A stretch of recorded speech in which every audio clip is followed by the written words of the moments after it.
Good morning, YouTube, or should I say afternoon. It's 1 p.m. here in Phuket, Thailand, and I've started making some good progress on the app here. So I've figured out the whole onboarding now. So you can add a profile photo, you can choose a Tradr username, you can upload a bio, and add hashtags and all that cool stuff. So I mean, I'm actually on my phone, so I can't show you exactly, like, I can't turn the phone around. So the design is looking very cool. In fact, now I will put like a little walkthrough of what it currently looks like, and then start talking again. So yeah, here is the video on what it looks like. So just to quickly show you what's going on here. So I'm testing this. So this is actually the build your profile page. So there could be some errors, but bear with me. This is me from my last video.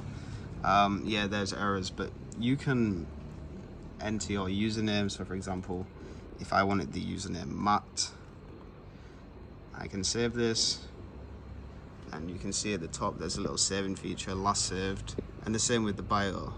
So I can edit the bio and all that cool stuff. Sorry about my screen, it is obviously very dirty.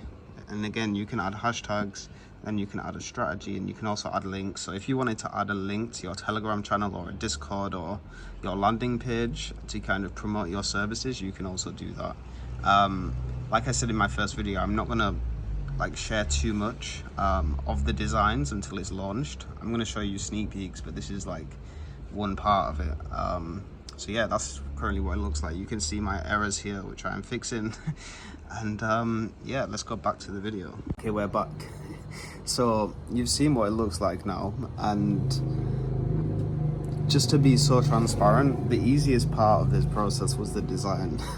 Like honestly, the design now with, you know, creating wireframes and stuff like that is so much easier, because AI is so advanced now. For example, I'm using something to wireframe the screen, so I don't have to create the full wireframe, and it just helps so much more than creating everything from fresh. Because for basic functions like sign up and create account and stuff like that, they're just such simple wireframes that are repeated.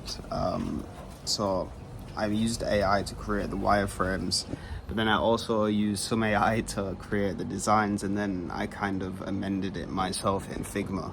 But yeah, like compared to the first time when I started building this app, the amount of time AI has kind of like slashed it than before. Because before, for example, the process would be, I would hire a UI designer. First things first, I have to see if they're good. Yeah, I have to figure out they're right for the project and they've done similar projects before.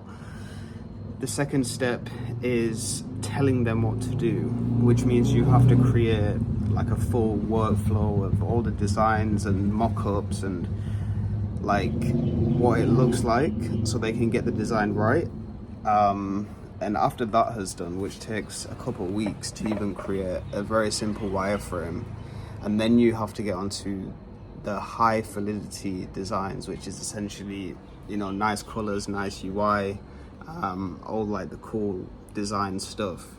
And just to put it in perspective, I've basically done the first part of the process in around 1 hour with AI, just by wireframing them. So like, I use a website called UX Pilot, and you can basically tell it, if it's a mobile app, what the design is, your inspiration, and it will create a wireframe, and then you can do whatever you want to that wireframe to make it yours. But you can also do high validity designs by, you know, just to add your twist. I would suggest Figma. But yeah, I just wanted to mention that because like it's a lot simpler now, especially building apps and tech. The amount of stuff out there that just reduces the time and allows you to be more creative.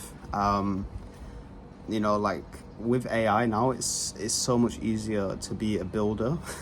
You don't need crazy technical knowledge. Of course you need some knowledge. Like I said in my last video, people kind of come into this and think AI is the end and all. Like, you're still going to run into errors, you're still going to have problems. I actually think the skill now is prompting and being able to deliver good prompts. And you know, especially if you're building an app, you do need technical knowledge. For example, I'm building this MVP, kind of the code with AI, but that's not the long-term goal. You know, this is just to get something out there and working basically. And then you build a team, and then you have technical officers and founders and all that stuff. So yeah, the initial stage now is the MVP. I'm currently at the build your profile page, which is where you basically enter your username, your description. You can add hashtags like I said at the start of the video, and you know, you're basically building your trader profile. And then after this is where you can add your strategy. So when you build your profile, you can add your strategy and also add links. So the strategy, when you click add strategy, it takes you through a process where you set a name, a bio, hashtags for the strategy, and then you connect to the MT4 account, and you can choose if you want to display that strategy on your trader profile or if you want to keep it private. And yeah, it's cool. Like, the thing with these types of apps, especially apps where you have to build pages and stuff, there's so much customization for the user, so there's so much function that you have to build. Like, for example, the UI and the UX, and this is actually the easiest part, is the function of how things work with APIs and verifying authentications and databases and stuff like that. So yeah, this is my video for today. I'm just sharing updates as it happens on my phone, and yeah, stay on the journey, and let's make this the best app in trading. Peace.